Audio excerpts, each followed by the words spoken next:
Praise the Lord. एक बार फिर मैं परमेश्वर को धन्यवाद देता हूँ कि आज एक बार फिर परमेश्वर ने ये अवसर दिया कि आज फिर हम कुछ देर परमेश्वर के वचन पर मनन करें। मैं प्रार्थना करता हूँ कि आज जो वचन प्रभु ने मुझे दिया, ये वचन आप सबको समझ में आए और परमेश्वर आपके जीवन में कार्य करे, क्योंकि आज मैं एक प्रोफेटिकल वर्ड आप लोगों के लिए लेके आया हूँ। पिछले 2 दिनों से जब हम प्रार्थना और उपवास और प्रार्थना में हैं, तो पिछले 2 दिनों से प्रभु इस वचन से मेरे से बात कर रहे हैं और आज मुझे अगुवाई हुआ कि मुझे इस वचन को आप सबके साथ में शेयर करना चाहिए। तो मैं विश्वास करता हूं कि ये वचन आप सबके लिए है और आपके लिए एक प्रोफेटिकल वर्ड होगा जो आपके जीवन को बदल देगा। क्योंकि प्रियो, मैं आपको बताना चाहता हूं कि हमारे लिए केवल एक वचन काफी है जो हमारी हर एक परिस्थिति, हमारे हालात को बदल सकता है। इससे पहले हम वचन में जाएं, आइए हम कुछ देर प्रार्थना करें। स्वर्गीय पिता प्रभु, हम धन्यवाद देते हैं आज के सुंदर दिन, इस समय के लिए जो आपने हमारे जीवन में दिया है। पिता परमेश्वर, मैं प्रार्थना करता हूं कि जिस तरीके से आप पिछले 2 दिनों से इस वचन से मुझसे बात कर रहे हैं, परमेश्वर मैं प्रार्थना करता हूं कि आप अपने लोगों से इस वचन के द्वारा बातें करें। पवित्र आत्मा, इस वचन को और आप हमारे लिए खोल दें ताकि पिता हर एक सुनने वाला प्रभु जी इस वचन के द्वारा आशीष प्राप्त कर सके। पवित्र आत्मा, हम आपकी अगुवाई चाहते हैं, आप हमारी अगुवाई करें यीशु के नाम में, आमीन आमीन। प्रियो, जो प्रोफेटिकली वर्ड मैं आज आप लोगों के लिए लेके आया हूं, पिछले 2 दिनों से प्रभु इस वचन से हमसे लगातार बात कर रहे हैं और मैं ये विश्वास करता हूं कि आज जब आप इन वचनों को सुनेंगे तो आपके जीवन में आप एक बड़े ब्रेक थ्रू को देखेंगे। क्योंकि जैसा कि मैंने शुरुआत में बताया कि हमारी परिस्थिति को चेंज करने के लिए परमेश्वर के द्वारा बोला गया एक वचन ही काफी है जो हमारी परिस्थितियों को बदल देता है। मैं आपके लिए एक वचन पढ़ना चाहता हूं, यिर्मयाह की किताब उसका 32 अध्याय उसका 17 वचन। यहां इस प्रकार से लिखा है, हे प्रभु यहोवा, तूने बड़ी सामर्थ और बढ़ाई हुई भुजा से आकाश और पृथ्वी को बनाया है। तेरे लिए कोई काम कठिन नहीं है। प्रियो, मैं आज आपको ये बताने के लिए आया हूं कि परमेश्वर के लिए कोई भी काम कठिन नहीं है। मुझे नहीं पता आप इस समय किस सिचुएशन का सामना कर रहे हैं, किन परिस्थितियों का सामना कर रहे हैं, किन तूफानों का आप सामना कर रहे हैं, पर मैं आपको बताने के लिए आया हूं कि परमेश्वर के लिए कोई भी काम कठिन नहीं है। हो सकता है आप में से कोई लोग बड़ी बीमारी को फेस कर रहे होंगे, हो सकता है आप किसी कर्जे के पहाड़ के नीचे दबे हुए होंगे, हो सकता है आपके जीवन में बहुत सारे परिस्थितियों में आपके बच्चों में एक अलग तूफान उठा होगा, पर मैं आपको यह बताना चाहता हूं कि परमेश्वर के लिए कोई भी काम कठिन नहीं है। परमेश्वर आज भी सिंहासन पर विराजमान है और आज भी परमेश्वर विश्वास योग्य है आपको उस समस्या से, उस बीमारी से बाहर निकालने के लिए, उस कर्जे से बाहर निकालने के लिए। मैं नहीं जानता आप किस समस्या का सामना कर रहे हैं, पर मैं आज कुछ वचनों के द्वारा आपके विश्वास को मजबूत करना चाहता हूं ताकि आपका विश्वास स्ट्रोंग हो जाए और आप जान लें कि परमेश्वर के लिए कोई भी कार्य कठिन नहीं है। आपके लिए मैं कुछ वचनों को बाइबल से पढ़ूंगा ताकि जब आप उन वचनों को सुनेंगे तो आपका विश्वास बढ़े, क्योंकि परमेश्वर का वचन कहता है कि विश्वास सुनने से और सुनना मसीह के वचन से होता है। मे बी आप लंबे समय से प्रार्थना कर रहे होंगे, आप लंबे समय से बहुत सारी प्रॉब्लम्स को फेस कर रहे होंगे और आपको कोई उत्तर नजर नहीं आ रहा होगा, पर आज मैं आपको ये बताना चाहता हूं कि परमेश्वर के लिए कोई भी कार्य कठिन नहीं है। आइए आप मेरे साथ निकालें उत्पत्ति की किताब उसका 18 अध्याय।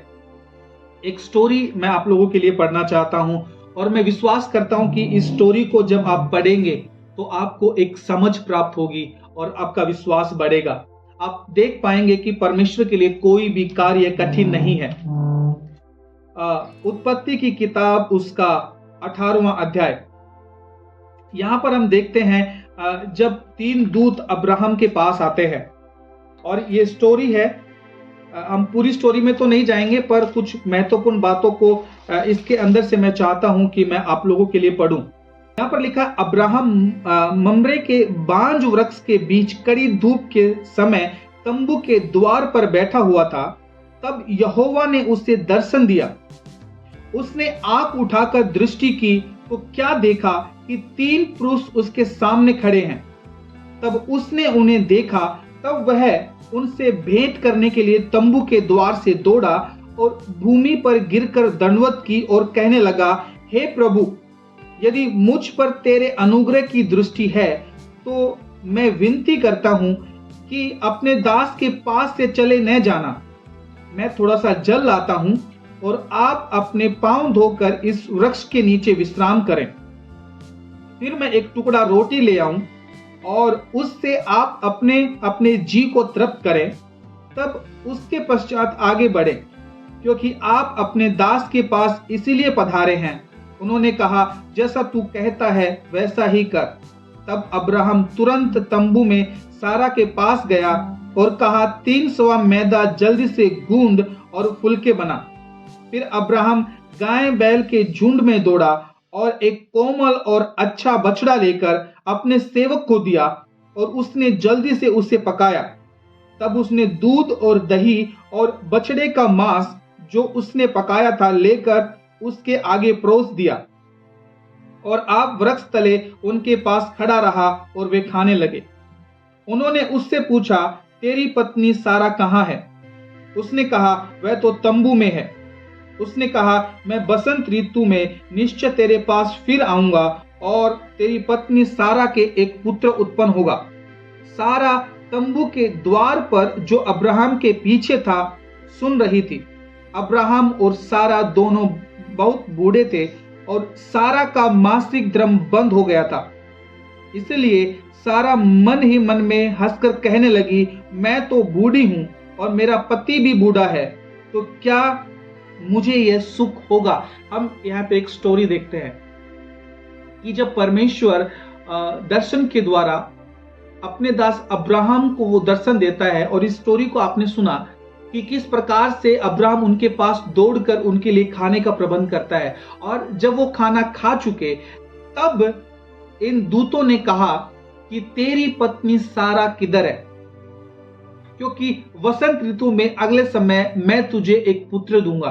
और जब ये वार्तालाप जो अब्राहम और उन दूतों के बीच हो रही है, तो हम यहां देखते हैं कि इन सारी बातों को सारा तंबू से सुन रही है। और फिर हम यहां पर देखते हैं, बाइबल इस बात को कोट करती है कि वो दोनों बूढ़े थे, यानी कि फिजिकली रूप से ये पॉसिबल नहीं था कि उनको संतान हो। पर उससे बढ़कर बाइबल और बात कहती है कि सारा का मासिक धर्म बंद हो गया था। मतलब साइंस के अकॉर्डिंग यदि हम देखें तो ये बिल्कुल भी संभव नहीं है। जब एक औरत का मासिक धर्म बंद हो जाता है तब कोई भी चांस नहीं कि उनको संतान पैदा हो जाए। अब ध्यान देना, तब सारा मन ही मन हंसकर कहने लगी, मैं तो बूढ़ी हूं और मेरा पति है वो भी बूढ़ा है, तो क्या मुझे यह सुख होगा? मैं आपको बताना चाहता हूं, मैंने वचन जब स्टार्ट किया मैंने बोला कि क्या परमेश्वर के लिए कोई बात कठिन है? फिजिकली यहाँ पर ये बात होना संभव ही नहीं है कि उनको बच्चा पैदा हो जाए। पर हमने यिर्मयाह की किताब 32:17 में पढ़ा कि परमेश्वर के लिए कुछ भी कठिन नहीं है। और अब देखें, यह लिखा है, तो सारा कहती कि मैं इतनी बूढ़ी हो गई हूं, सचमुच एक पुत्र उत्पन्न होगा, क्या यह सुख मुझे प्राप्त होगा? क्या यहोवा के लिए कोई काम कठिन है? मैं आपसे क्वेश्चन कर रहा हूं। आप, मुझे नहीं पता कि किस सिचुएशन का इस समय सामना कर रहे हैं, किस बड़े तूफान का आप सामना कर रहे हैं, किस ऐसी परिस्थिति का आप सामना कर रहे हैं। तो मैं आपसे पूछना चाहता हूं, क्या परमेश्वर के लिए कोई काम कठिन है? प्रियो, फिजिकली रूप से हम यहां देखते हैं सारा और अब्राहम बच्चा पैदा नहीं कर सकते, पर आज मैं ये बताने के लिए आया कि परमेश्वर के लिए कोई भी काम कठिन नहीं है। और क्या होता है, जब क्योंकि 14 वचन कहता है, क्या यहोवा के लिए कोई काम कठिन है? नियत समय में अर्थात वसंत ऋतु में मैं तेरे पास फिर आऊंगा और सारा के पुत्र उत्पन्न होगा। और हम देखते हैं कि क्या हुआ। जब सारा 90 साल की है, अब्राहम 100 साल का है, उनके दोनों की बूढ़े होने की अवस्था में परमेश्वर ने उनके जीवन में वो चमत्कार किया। परमेश्वर ने उस समय उनको संतान दी जब फिजिकली रूप से ये पॉसिबल था ही नहीं। तो इसलिए मैं आपके विश्वास को आज परमेश्वर के वचन से बढ़ाना चाहता हूं कि जिन सिचुएशंस को आप फेस कर रहे हैं, जिन प्रॉब्लम्स का आप सामना कर रहे हैं, जिनका उत्तर आपको नजर नहीं आ रहा है, मैं आपसे पूछता हूं, क्या परमेश्वर के लिए कुछ भी कठिन है? परमेश्वर आपके जीवन में कुछ चमत्कारों को इन दिनों में करने जा रहा है। मैं विश्वास करता हूं कि आपके जीवन में परमेश्वर एक बड़े ब्रेक थ्रू को देने जा रहा है। मैं विश्वास कर रहा हूं कि आपके तूफान शांत होने जा रहे हैं यीशु के नाम में, क्योंकि परमेश्वर के लिए कुछ भी काम कठिन नहीं है। और एक वचन मैं आप लोगों के लिए पढ़ना चाहता हूं। मैं चाहता हूं कि और आपका विश्वास बिल्डअप हो। ये दूसरा राजा में हम देखते हैं, दूसरा राजा उसका 3 अध्याय, दूसरा राजाओं की किताब उसका 3 अध्याय हम 4 वचन से पढ़ेंगे। मोआब का राजा मेसा बहुत सी भेड़ बकरियां रखता था और इज़राइल के राजा को 1 लाख बच्चे और 1 लाख मेढ़ों को का ऊन कर की रीति से दिया करता था। वो कर देता था इज़राइल के राजा को। तब अहाब मर गया, और जब अहाब मर गया तब मोआब के राजा ने इज़राइल के राजा से बलवा किया। मोआब का राजा अब इज़राइल के राजा के साथ यहां क्या कर रहा है? बलवा कर रहा है। उस समय राजा यहोराम ने सोमरोन से निकलकर सारे इज़राइल की गिनती ली। तब उसने जाकर यहूदा के राजा यहोशाफात के पास यूं कहला भेजा, मोआब के राजा ने मुझसे बलवा किया है, तब तू मेरे संग मोआब से लड़ने को चलेगा? उसने कहा, हाँ मैं चलूंगा। जैसा तू वैसा मैं, जैसे तेरी प्रजा वैसे मेरी प्रजा, और जैसे तेरे घोड़े वैसे ही मेरे भी घोड़े हैं।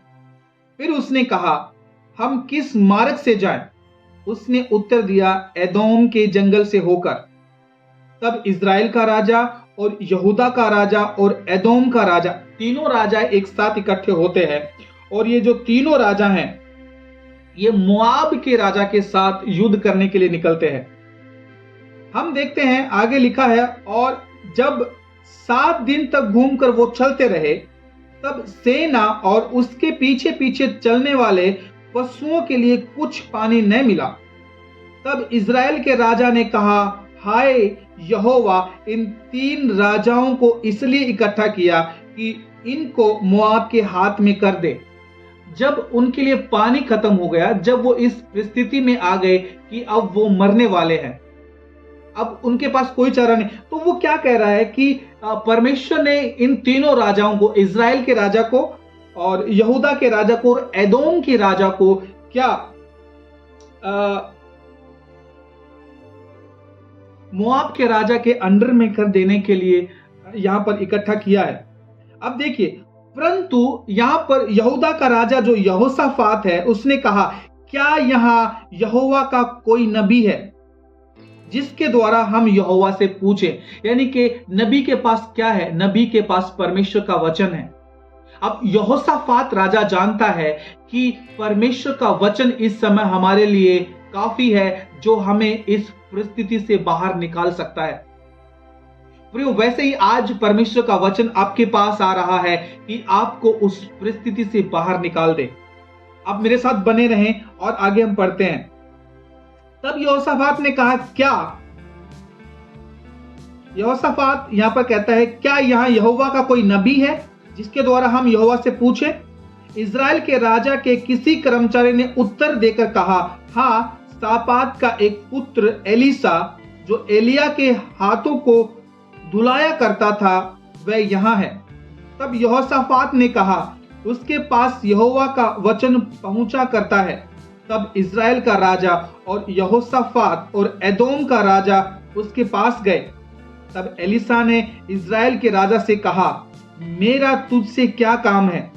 अपने पिता के भविष्यवक्ताओं को और अपनी माता के नबियों के पास जा। इज़राइल के राजा ने उससे कहा, ऐसा न कहे, क्योंकि यहोवा ने इन तीनों राजाओं को इसलिए इकट्ठा किया कि इनको मोआब के हाथ में कर दे। एलीशा ने कहा, सेनाओं का यहोवा जिसके सम्मुख मैं उपस्थित रहा करता हूं, उसके जीवन की शपथ, यदि मैं यहूदा के राजा यहोशाफात का आदर मान न करता, तो मैं न तो तेरी ओर मुंह करता और न तुझ पर दृष्टि करता। पर अब किसी बजाने वाले को मेरे पास ले आओ। तब बजाने वाला बजाने लगा। तब यहोवा की शक्ति एलीशा पर हुई और उसने कहा, इस नाले में तुम लोग इतना खोदो, इसमें गड्ढे ही गड्ढे हो जाए, क्योंकि यहोवा यूं कहता है। यहोवा यूं कहता है, यानी कि परमेश्वर का वचन आ रहा है उस परिस्थिति से बाहर आने के लिए। प्रियो, हमें हर एक परिस्थिति से बाहर आने के लिए परमेश्वर के वचन की जरूरत है, और आज परमेश्वर का वचन हमारे पास आ रहा है। तब एलिय्याह ने कहा, यहोवा यूं कहता है, तुम्हारे सामने न तो वायु चलेगी और न वर्षा होगी, तो भी यह नाला पानी से भर जाएगा और अपने गाय बैलों और पशुओं समेत तुम पीने पाओगे। और यह यहोवा की दृष्टि में छोटी सी बात है। यहोवा मोआब को भी तुम्हारे हाथ में कर देगा। तब तुम गढ़ वाले और उत्तम नगरों को नष्ट करना और सब अच्छे वृक्षों को काट डालना और जल के सब स्रोतों से भर देना और सब अच्छे खेतों में पत्थर फेंककर उन्हें बिगाड़ देना। सवेरे अन्न बलि चढ़ाने के समय एदोम की ओर से जल बह आया और देश जल से भर गया। इंग्लिश बाइबल कहती है कि तुरंत जल वहां पर आ गया और जल उस सूखेपन में जल की धारा बह निकली। प्रियो, आज मैं आपको ये बताना चाहता हूं कि आपके जीवन में हो सकता है एक सूखेपन को आप महसूस कर रहे हो, पर तुरंत उस सूखेपन में कुछ हलचल होने जा रही है, क्योंकि परमेश्वर के लिए कुछ भी काम कठिन नहीं है और परमेश्वर तुरंत कामों को करने वाला है। आज मैं विश्वास करता हूं कि आप में से बहुत सारे लोग जब रात को सोएंगे, सुबह उठेंगे तो तुरंत एक मिरेकल, एक चमत्कार को देखेंगे, क्योंकि क्या हमारे परमेश्वर के लिए कुछ भी काम कठिन है? प्रियो, हमारे परमेश्वर के लिए कोई भी काम कठिन नहीं है।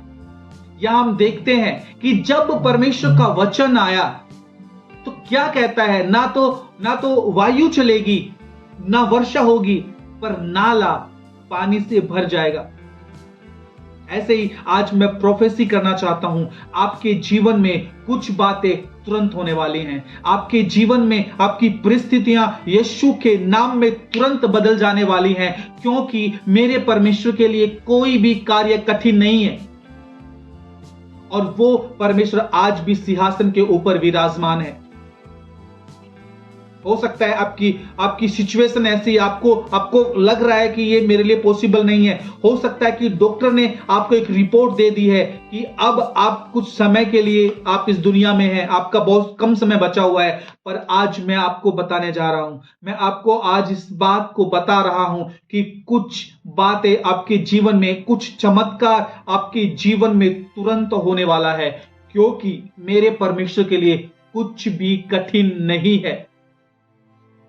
और मैं विश्वास करता हूं कि इस समय जब आप इन वचनों को सुन रहे हैं, परमेश्वर हर एक के आपके विश्वास को बढ़ा रहा है।